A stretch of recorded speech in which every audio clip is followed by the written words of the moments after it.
हरे कृष्णा। तो लोगों में आज के टाइम में इतनी अश्रद्धा स्पिरिचुअलिटी को लेके और गुरुओं को लेकर के आखिर क्यों है?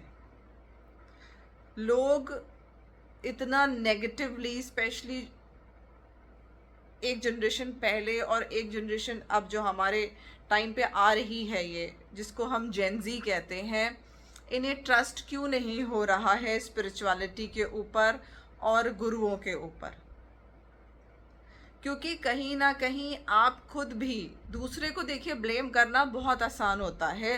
Most easiest job is to blame others, but कहीं ना कहीं हम खुद भी दोषी हैं।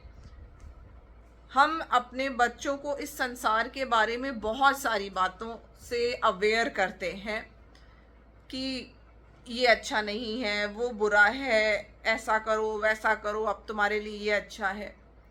और जो स्पिरिचुअलिटी के बारे में है वो हम कुछ भी नहीं बताते हैं अपने बच्चों को, जबकि हो सकता है कि time to come in future ऐसा हो कि वो स्पिरिचुअल बीइंग्स बनना चाहें, अपने स्ट्रेस को सप्रेस करने के लिए, उससे जीतने के लिए वो स्पिरिचुअलिटी में जाना चाहें, बट चूंकि हमारी कोई गाइडेंस ही नहीं है उनके लिए, तो ऑब्वियस सी बात है कि वो गलती कर सकते हैं। इसलिए मैं आज आपको बताती हूँ कि आपको कैसे इंसान को, गुरु शब्द तो देखिए बहुत बड़ा शब्द है, और भक्ति मार्ग है, भक्ति मार्ग में कैसे चला जाता है, ये सब बहुत ही आगे की स्टेज की बातें हैं। मैं तो पहले की एक स्टेज की बात कर रही हूँ जहाँ पे लोग सिर्फ इतना करना चाहते हैं कि मंदिर गए, पूजा पाठ कराई, प्रसाद चढ़ाया, भोग लगवा करके प्रसाद घर ले आए, एंड दैट्स इट।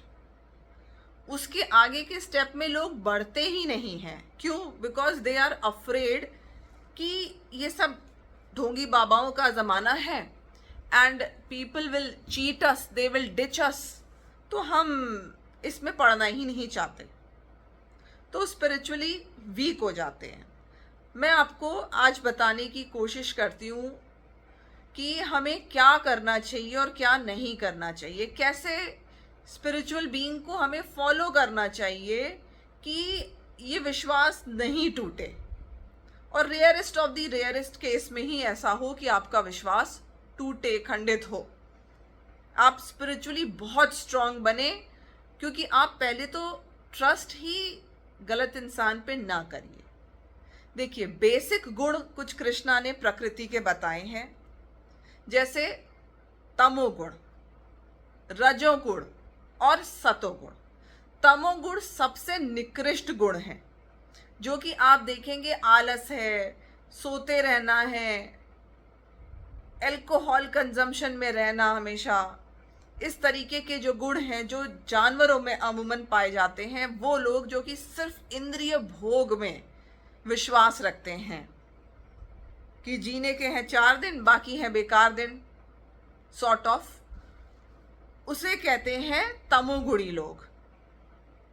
ऐसे लोग जो हैं वो खुद भी अंधकार में होते हैं, ज्ञान में नहीं होते, तो वो आपको क्या ही ज्ञान देंगे, पहली चीज तो। बट ऑब्वियस है, आप जिसको भी फॉलो करें वो तमोगुणी नहीं होना चाहिए।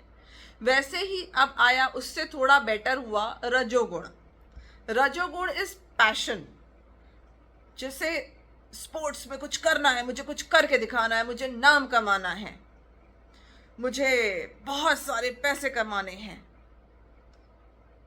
मुझे बहुत सारा फेम चाहिए, हर कोई बस मुझे ही देखे, मुझे ही बोले, मेरी बात करे, मेरा हर जगह पेज 3 पे नाम आए, फोटो आए। ये सब क्या है? ये रजोगुण है। ये इतना बुरा तो नहीं है, बट एक स्पिरिचुअल बीइंग का रजोगुणी होना अच्छी बात नहीं है, क्योंकि फिर वो जो है आपको वो नेम, फेम या फिर पैसे के पीछे भागेगा, तो how that person can be spiritual? जो मटेरियल चीजों के पीछे भाग रहा है वो खुद कभी शांत नहीं रह सकता। एक रजोगुणी व्यक्ति कभी शांत नहीं रह सकता, उसे क्रोध आएगा, जब वो जो चीज़ हासिल नहीं कर पा रहा है। ऐसे भी बिल्कुल बिल्कुल मैंने देखा है, स्पिरिचुअलिटी में ऐसे लोग भी होते हैं। वो इतने कॉन्फिडेंस के साथ आपको शास्त्रों का ज्ञान देना शुरू कर देंगे। अब चूंकि शास्त्र अपने आप में ही इतने प्योर हैं, भगवत गीता इतनी प्योर है कि कोई दुष्ट व्यक्ति भी उसके बारे में श्लोक पढ़ना बोलना शुरू करेगा तो आपको पहले बड़ा अच्छा लगेगा, लेकिन बहुत देर हो जाती है जब तक आप उस व्यक्ति के बारे में जान पाते हैं कि वो तमोगुणी है कि रजोगुणी है। अब एक वो ब्राह्मण जिसको कुछ भी नहीं चाहिए, एक वो स्पिरिचुअल बीइंग जिसे आपसे कुछ भी नहीं चाहिए, उसका कोई भी आपसे पर्सनल एक्सपेक्टेशंस नहीं है, वो व्यक्ति जिसको अपना कोई फेम के लिए काम नहीं कर रहा है कि मैं कुछ भी करूंगा तो सारी दुनिया ताली बजाएगी, सब कहेंगे ओ वाह वाह तुमने कितना अच्छा काम किया, लोग मुझे इनवाइट करेंगे और मेरा नाम गूंजेगा चारों तरफ। ये व्यक्ति भी रजोगुणी है। और वो व्यक्ति जो इसके बदले आपको जो स्पिरिचुअल ज्ञान दे रहा है कुछ नहीं इच्छा रखता है, उसको अपने फेम की कोई चिंता नहीं है, आप उसका नाम तक जाने न जाने, वो आपको भगवान के बारे में बस बता दे रहा है, इसी से खुश है। आप कितना उसको चढ़ावा चढ़ा रहे हैं, कितना दान दे रहे हैं उसको इन सब चीज़ों से कोई मतलब नहीं है। आप उसको 1 रुपया ना दें, मगर वो जब बोलना शुरू करे भगवान के बारे में तो मतलब आपको दिखेगा कि वो आपको भगवान के बारे में बताने में इतना खुश फील करेगा। वो आपके हाथ जोड़ करके आपसे कहेगा इतना विनम्र होके कि धन्यवाद कि तुमने मेरे से ये कहानी कथाएं भगवान की सुन ली, मतलब मेरे भगवान मुझसे खुश हैं कि तुमने आकर के सुना तो मैं उनके बारे में कह सका। ये मेरे भगवान की कृपा है कि तुम मेरे पास आए और उन्होंने मुझे ये सेवा दी कि मैं तुमको उनके बारे में बता पा रहा हूँ।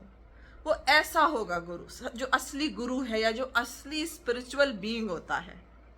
तो ये क्या है, ये तीसरा गुण है प्रकृति का, दैट इज सतोगुण। तो जो स्पिरिचुअलिटी में एकदम सत्यता से भिदे होते हैं, डूबे हुए होते हैं, दे आर सतोगुणी पीपल।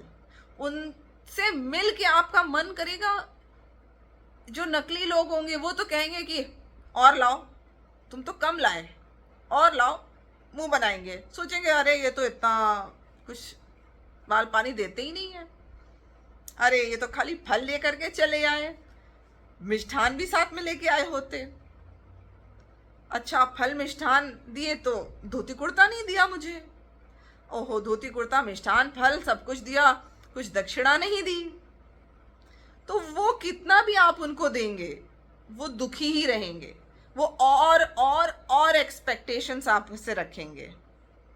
दान पेटी में आपने कितना दान डाला, उससे उनका कट बंधा होगा कि भाई हमारी वजह से दान पेटी में इतना दान आता है, उसमें हमारा कट बंधा है, तो कम दान डाल रहे हैं आप तो हमको भी कम मिलेगा। ऐसा जजमान अच्छा नहीं है, वो जजमान अच्छा है जो ज़्यादा दान डाले। अब आप जब ज़्यादा दान डाल देंगे सोचेंगे पंडित जी तो बहुत खुश हो गए हमसे, तो आपने बढ़ावा किसको दे दिया, रजोगुणी ब्राह्मण को या रजोगुणी गुरु को। वो कुछ जब वो खुद स्वयं नहीं सुखी है तो वो आपको कहां से मार्ग दिखाएगा सुखी होने का। इसलिए आपको अगर शांति चाहिए, एक्चुअल में स्पिरिचुअलिटी को जानना और समझना है, तो आपको सतोगुणी गुरु के ही पास जाना चाहिए। एंटरटेनमेंट के लिए जाना है, कुछ टाइम पास के लिए करना है कि चलो भगवान का नाम ले लिया, थोड़ा हमने भी कुछ ज्वाइन कर रखा है, हम भी कर लेते हैं, तो फिर आप कहीं भी चले जाइए, it hardly matters. But actually में अगर किसी को स्पिरिचुअलिटी को फॉलो करना है तो माइंड इट, आपको सतोगुणी ही गुरु शांति दिला सकता है, सतोगुणी ही गुरु आपको भगवान के क्लोज ले जा सकता है। आइए कुछ क्वालिटीज मैं आपको पढ़ करके बताती हूँ जो कि एक गुरु में होनी बहुत ज़रूरी है, और उस इन क्वालिटीज़ को सुन करके आप एक आइडिया लगा सकते हैं। क्योंकि गुरु क्या होता है? गुरु का मतलब ही होता है जो अंधकार को दूर करता है, ना कि और गहरा कर देता है। जो खुद ही डूबा है अंधकार में, वो आपको अंधकार से बाहर क्या निकालेगा। अब हम प्रैक्टिकल वे में थोड़ा सा जानेंगे कि सच्चे गुरु की मुख्य पहचान क्या होती है। निस्वार्थ होता है वह। सच्चा गुरु शिष्य से धन या संपत्ति की मांग नहीं करता। आत्मज्ञानी और शांत होता है। वे आत्मज्ञानी, शांत, जितेंद्रिय, मतलब अपनी इंद्रियों को वश में रखने वाला, अब मनसा वाचा कर्मणा, अपने मन को, अपने वाणी को, अपने कर्मों को, सबको कंट्रोल में रखता है। शास्त्रों का ज्ञाता। सच्चा गुरु वेदों और शास्त्रों के अनुसार साधन बताता, ये नहीं अपने मनगढ़ंत बता दिया कुछ भी। कथनी और करनी में समानता, जो कहता है वही वो खुद करता भी है। ये नहीं कि I preach something but I practise something else. I preach कि शांति रखिए, शांति रखिए, बट आई प्रैक्टिस कि जहाँ कुछ मुझे बुरा लगा और मैंने बस राइट लेफ्ट बोलना चालू कर दिया, अहंकार और क्रोध में भर गए। तो ये गुरु के लक्षण नहीं है, और स्पेशली सतोगुणी गुरु के लक्षण नहीं है। ईश्वर से मिलन। वे अहंकार से मुक्त होकर शिष्य को भगवान के प्रति समर्पित करता है, न कि खुद के प्रति। देखिए, स्पिरिचुअल बीइंग को या किसी गुरु को अपनी सेवा करानी हो सिर्फ, तो वो क्या कहेगा कि मेरे प्रति तुम कर्तव्यनिष्ठ बनो, मेरे प्रति।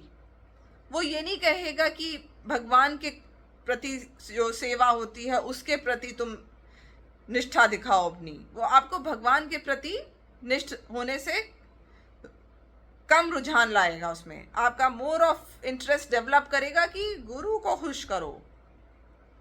मानसिक शांति। सच्चे गुरु के सानिध्य में मन को शांति, प्रेम और आनंद का अनुभव होता है। अब ये तो देखिए सबसे बेस्ट टेस्ट है। मैंने ऐसे बहुत सारे लोगों को देखा है, और लोगों ने खुद आ करके मुझे कॉल कर करके बताया कि इतना हम स्पिरिचुअलिटी को प्रैक्टिस करते हैं, नाम जप कर रहे हैं, और किसी ना साथ में जैसे तैसे कभी यूट्यूब पे सुनते हैं लेक्चर्स, कभी साथ में पढ़ लेते हैं, मगर मन नहीं शांत है। वही गुस्सा आ रहा है, वही कष्ट हो रहे हैं, दुखों का एहसास हो रहा है। तो वो क्यों हो रहा है? क्योंकि आप जिसको फॉलो कर रहे हैं उसका खुद का मन शांत नहीं हुआ है अभी। तो वो आपको कैसे सिखाएगा कि मन को शांत रखो? वो खुद कंटेंटेड नहीं है, वो आपको कैसे सिखाएगा? वो खुद अहंकारी, क्रोधी है, वो आपको कैसे सिखाएगा कि आप क्रोध को कंट्रोल करें या अहंकार को कंट्रोल कर पाएं? वो तो आपको षड्यंत्र सिखाएगा, वो आपको और अहंकारी बनाएगा, क्योंकि वो एग्जाम्पल सेट कर रहा है। आपको लगेगा अच्छा ये इतना जप करते हैं पर इन्हें फिर भी चलो इतना गुस्सा आता है कि ये अब्यूज़ कर देते हैं या चीखम चिल्ली कर देते हैं लोगों पे, तो यानी कि इट्स ओके, इतना तो होता ही है। ऐसा नहीं होता है। जो एक्चुअल गुरु होते हैं वो गुरु बनेंगे ही नहीं, स्वीकारेंगे ही नहीं। एक एग्जाम्पल मैं आपको बताती हूँ बड़ा अच्छा, महात्मा गांधी जी का।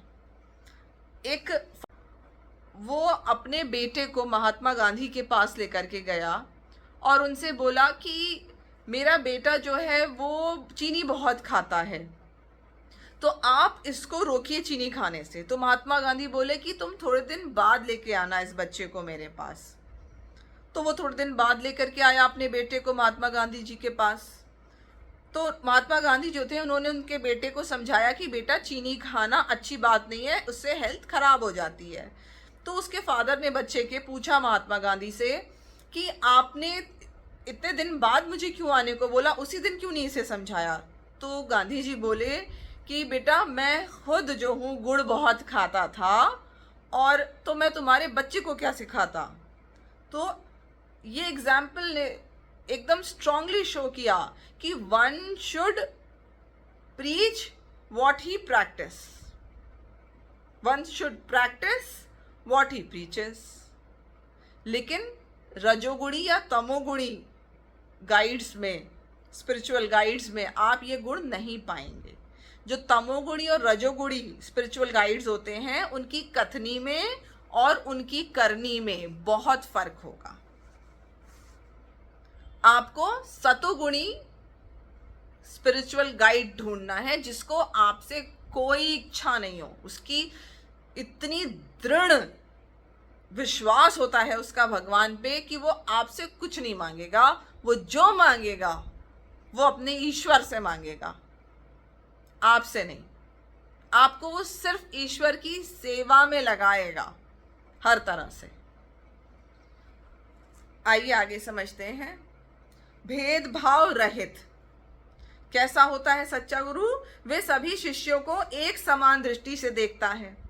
अब ये नहीं कि ओहो ये शिष्य ज्यादा चढ़ावा चढ़ाता है, कभी कभी सोने का हार भी चढ़ा देता है, ये अच्छा शिष्य है और ये तो खाली फल लेके आता है। तो यानी कि आप सच्चे सतोगुणी स्पिरिचुअल गाइड को फॉलो नहीं कर रहे हैं। जो आपके ज्यादा चढ़ावा चढ़ा देने से बहुत खुश हो रहा है, मतलब कि आप एक गलत स्पिरिचुअल गाइड को और गलत बढ़ावा दे रहे हैं। वो आपको रिकॉग्निशन दिए जा रहा है क्योंकि आपके पास धन है और आप धन पे धन चढ़ा रहे हैं, तो वो आपको उतना ही अच्छा बता रहा है। तो यानी कि आप एक गलत गुरु के सानिध्य में हैं। जो सच्चे संत और गुरु होते हैं वो आपकी खुद की पहले तो पर्सनल साधना से खुश होंगे। आप कितने बिल्कुल निष्ठा के साथ, पूर्ण निष्ठा के साथ अपनी साधना कैसे कर रहे हैं भगवान को, ईश्वर को प्राप्त करने के लिए, पहले वो उसको इंपॉर्टेंस देगा सबसे ज्यादा। वो रोज आपसे पूछेगा तुमने नाम जप पूरा किया कि नहीं, तुमने अपने नियम फॉलो किए कि नहीं। संसार को तो तुम दूसरे बाद में सुधारोगे, पहले तुम खुद तो सुधरो। शिष्य को वो ऐसे समझाएगा, अपने बच्चे की तरह रखेगा। जो असली गुरु होता है वो आपको बहुत प्यार करेगा।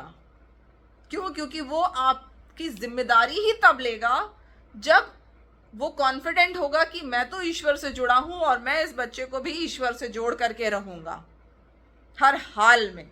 इसलिए आपकी साधना को लेकर के वो बहुत परेशान होगा, ना कि इस चीज के लिए कि चढ़ावा कितना आ रहा है। तो ये सतोगुणी गुण एक गुरु में होने बहुत जरूरी हैं। आइए कुछ और बातें जरूरी जानते हैं एक सतोगुणी गुरु के बारे में। क्या अहंकार रहित होगा। सच्चे गुरु में मैं गुरु हूं या मैंने यह किया का अहंकार नहीं होता है। वे विनम्र होते हैं, अनुभववादी। वे अपने शिष्यों को केवल सिद्धांत नहीं बल्कि अपने अनुभवों के आधार पर आध्यात्मिक मार्ग पर आगे बढ़ाते हैं। बट ऑब्वियस ये की बात, जो इंसान खुद अध्यात्म में आगे बढ़ा होता है उसको बहुत अनुभव होते हैं, क्योंकि भगवान अनुभव कराते हैं और ये उसका मन जानता है। वो आपको प्रूफ करके नहीं दिखा सकता, बट वो जानता है कि मैं कितनी अच्छी निष्ठा से चला, सत्यता से सतोगुण में रह के चला, तो मेरे भगवान ने मेरे को क्या क्या एक्सपीरियंसेस कराए। तो इसलिए वो सब ये बातें जानता है और आपको भी उसी मार्ग पे चलने को कहेगा। समदर्शी, समान का भाव रखता है। गुरु के लिए सभी शिष्य समान होते हैं, वे अमीर गरीब या भेदभाव से ऊपर होते हैं। फिर ज्ञान और वैराग्यवान होते हैं। सच्चे गुरु को सांसारिक वस्तुओं, धन, प्रतिष्ठा, काम, क्रोध की कोई इच्छा नहीं होती। वे निस्वार्थ भाव से शिष्य का कल्याण करते हैं। शांत और दयालु होते हैं। तो ये सारे सतोगुणी गुण हैं जिसको पहचानना इतना मुश्किल नहीं है। अब ये आप पे डिपेंड करता है। अगर आप खुद सीखेंगे कि ये सतोगुणी गुण क्या हैं और उन्हीं गुणों को अपने गुरु में देखेंगे कि हैं कि नहीं, तब फॉलो करेंगे। आपने एक नोट की गड्डी 500 की निकाली और गुरु को दे दी और गुरु आपसे खुश हो गए, और दूसरा जो है वो भाई 100 की गड्डी दे पाया, उससे खुश नहीं है।